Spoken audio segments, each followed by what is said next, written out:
11LS série 6. Première question, opération sur les fractions. Là, attention à la priorité, on a les multiplications sur les fractions qui sont prioritaires, mais on a aussi la première addition ici qui est indépendante puisqu'on a un moins qui sépare le tout, donc on pourrait éventuellement faire l'addition aussi. Alors, on va quand même déjà faire la multiplication, rien que pour voir sur quel dénominateur on va tomber. Alors, 1 quart plus 2 sixièmes, ça on peut simplifier, mais on va voir qu'en fait on va pas le faire. Moins, alors multiplication sur les fractions, on fait le produit des numérateurs, 1 fois 1, 1, et on fait le produit des dénominateurs, 2 fois 3, 6. Voilà, et là du coup on voit qu'on a bien fait de ne pas simplifier la deuxième à l'avance, puisque on a 6 et 6 comme dénominateur. Avec la fraction sur 4, ça va nous mener à 12. Donc, passage à 12, c'est 4 fois 3 pour faire 12. Hop, donc au-dessus, on multiplie aussi par 3. On n'oublie pas que si on multiplie le dénominateur, on doit multiplier le numérateur de la même manière. Plus, alors 6 fois 2, 12, et du coup le fois 2 se fait aussi en haut, ce qui nous fait 4, et moins, alors 1 sixième, ça devient 2 douzièmes. Et maintenant que tout est sur 12, hop, la réponse elle aussi sera sur 12, puisque là c'est addition-soustraction, et donc les numérateurs 3 plus 4 moins 2, 5 sur 12. On vérifie bien qu'on ne peut pas simplifier. Deuxième question, 2a moins, entre parenthèses, moins a plus 2b. Donc ici on a une parenthèse qui est précédée d'un signe moins, donc on va en écrire le contenu en changeant tous les signes. On n'oublie pas de réécrire le 2a en première position, parce que tant qu'on fait rien dessus, il n'y a pas de raison de changer.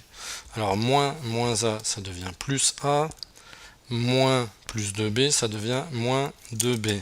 Hop, désolé pour les ratures, hop, voilà. En fait, on a en quelque sorte distribué le signe moins. Ensuite, on va rassembler les monômes semblables entre eux. Ici, c'est 2a plus a qui vont aller ensemble, ça nous fait 3a. Et puis le moins 2b ici qui est tout seul, donc qu'on met au bout et qu'on ne peut évidemment pas mélanger, enfin en tout cas comptabiliser avec le 3. Troisième question, moins 2 à la puissance 4. Alors attention, petit piège, la puissance est paire, mais le moins n'est pas entre parenthèses. En fait, on pourrait écrire moins, et puis un petit peu plus loin, 2 à la puissance 4, pour bien faire la séparation. Alors 2 à la puissance 4, ça fait 16, et donc moins 16.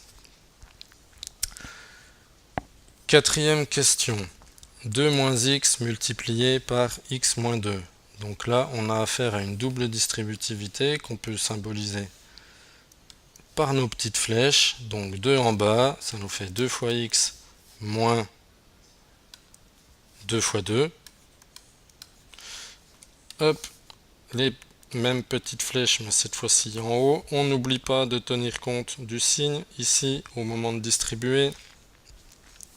Donc, on obtient moins x fois x, ça nous fait moins x carré, et puis moins x fois moins 2, ça nous fait plus 2x. On va rassembler les monômes semblables. On a moins x carré degré 2 qui est tout seul. Donc on écrit en premier, puisque si possible, on écrit dans l'ordre décroissant des puissances dès qu'on peut, puisque de toute façon, à la fin, il faudra le faire. Ensuite, on a 2x, on va prendre du noir, 2x plus 2x, ça nous fait plus 4x. Et puis le moins 2 fois 2, ici à la fin, donc moins 4. Cinquième question, écrit en notation décimale 5,2 fois 10 puissance 4. Alors 10 puissance 4, c'est 10 000. Autrement dit, on va décaler la virgule de 4 rangs vers la droite. Et donc 5,2 va devenir 52 000.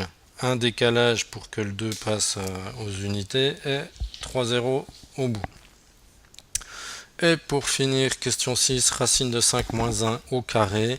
Alors là, on ne s'amuse surtout pas à développer le carré tout de suite parce qu'on sait calculer le contenu de la parenthèse. Racine de 25 est égale à 5.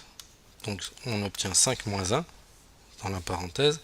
5 moins 1, hop, 5 moins 1, ça vaut 4, donc 4 au carré, et on obtient 16.